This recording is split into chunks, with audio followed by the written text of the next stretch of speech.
The Northwest Territories has declared a state of emergency as over 200 active fires burn across the territory.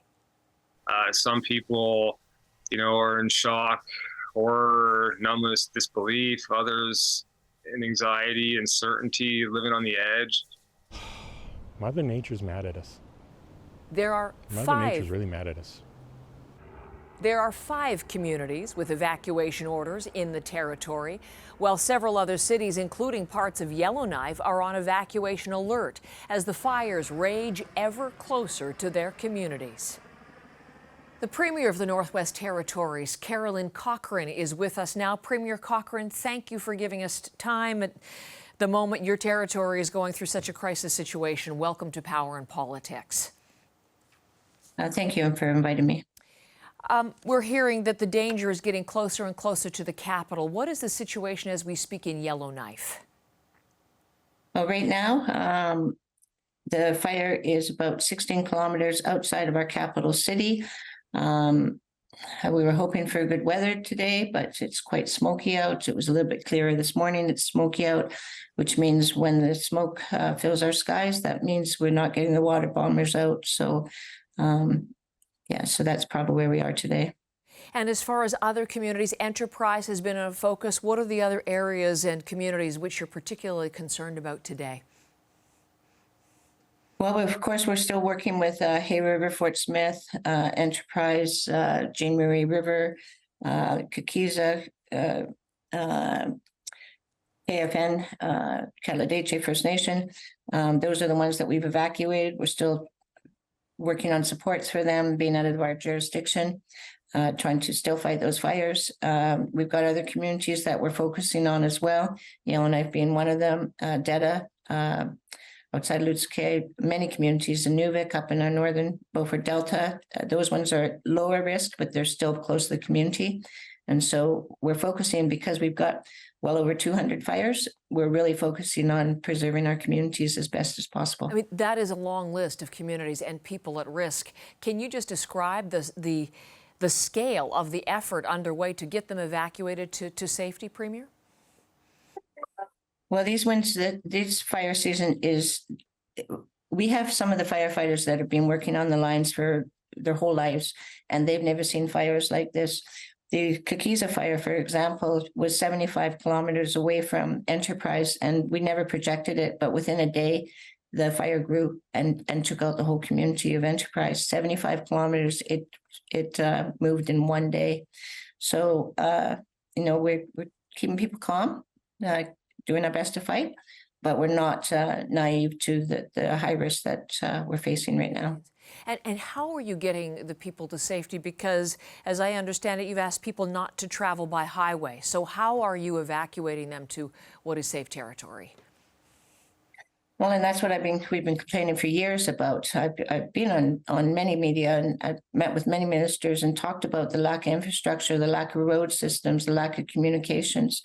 When our Hay River fire hit, our roads, we only have one road out, and people weren't safe, and there was accidents on the road from people panicking. Our cell service went down, our internet went down. It's pretty scary for leaders and for people when you don't have a telephone, you don't have internet, you have no way of communicating, and the road's not safe. So at the point when the roads wasn't usable anymore, then we brought in Hercs, we brought in airlines, we were constantly flying people out. And you just mentioned, too, something to keep in mind. There are communications issues as well. People can't get through on phones, et cetera, so that's an added complication. Within those communities that you mentioned, I know there have been some particular concerns. The Stanton Territorial Hospital, that, too, has been affected. Can you bring us up to date on it? Yeah, it was quite sad when we evacuated Fort Smith and Hay River. I mean, we moved long-term care patients to Yellowknife. It's our capital. And then now Yellowknife's at risk. So we're moving them out again. We will be moving the highest vulnerable people to other probably jurisdictions, other hospitals that can accommodate as appropriate. But I have nothing but, I feel bad for everyone that's going through. I feel bad that everyone is afraid, but it must be really difficult when you're in your 80s, you've been relocated from your community, from Fort Smith to Hay River, then relocated from Hay River to Yellowknife, and now we're moving them again. So the amount of fear, the amount of anxiety that these people are going through must be horrendous. It must be, absolutely. You, as of yesterday, are under a state of emergency. What does that allow you to do, Premier? Well, it allows us to, if businesses aren't cooperating, providing us, for example, hotels or airlines, etc., it allows us to order them to do it. But I would want to clarify that's never happened.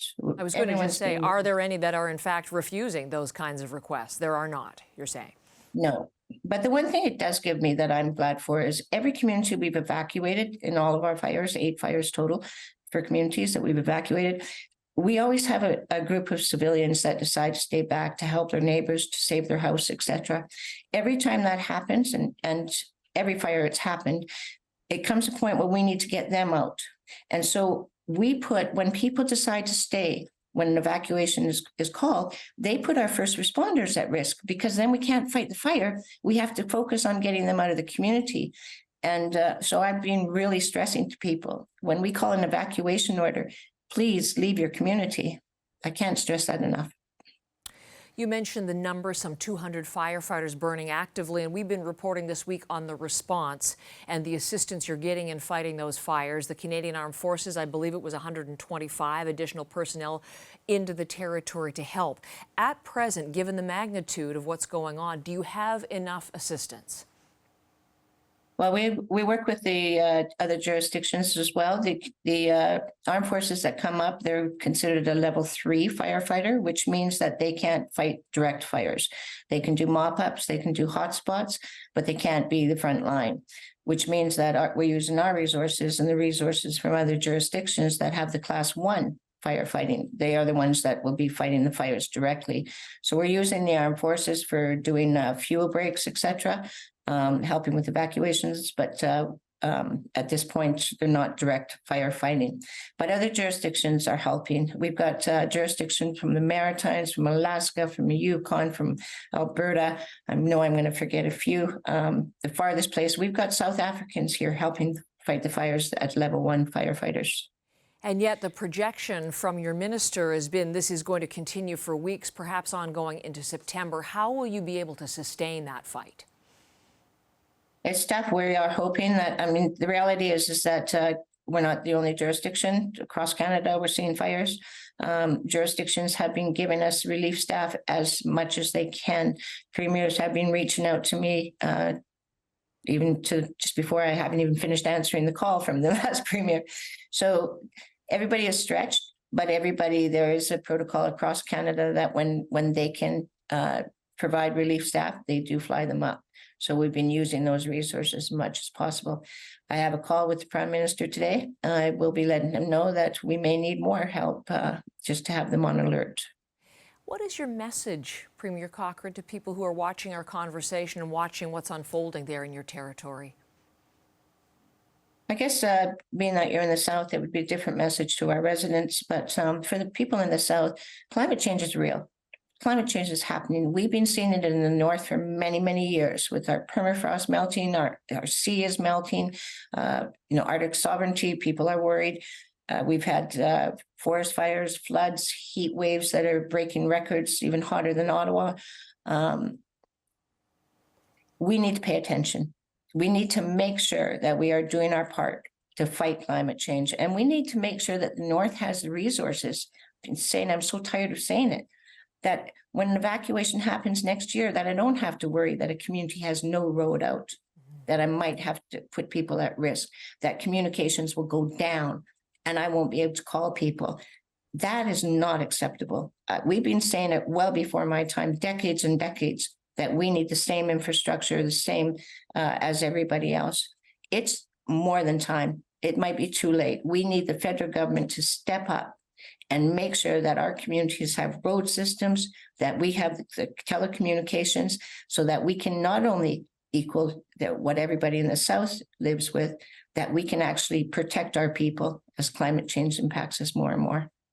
Well, the urgency of what you're dealing with certainly underscores that message. Could I ask you something personally to conclude? Obviously, you're leading in this time of crisis, but you're also someone who lives in the community, a community at risk. You've been in Yellowknife nearly all your life. What is it like to watch your home, your land, burn in this way? It's devastating, but I'm a Métis woman. And within my own philosophy, my family and my culture is that our lives are way more important. We're people from the land. Our homes, we've collected things. I have baby pictures of my children, memorabilia that I'll never be able to replace. But my priority is on lives. So we're hoping to save as many homes and properties, but the focus of this government is on saving lives at this time. And at this time, we can say, thankfully, can we not, Premier, no word of injuries or casualties as a direct result of this crisis right now? No one has been hurt because of the fires. We have had a couple of accidents on the roads with people panicking, trying to get out. We haven't done a full assessment. We're still fighting fires. We haven't gone into the communities, but at this point, the RCMP are reporting that they don't know of any fatalities due to the fires. Well, may that continue. That's something for which to be thankful. Listen, from here, wishes to you and your community as you continue in this fight, and thank you for speaking with me today.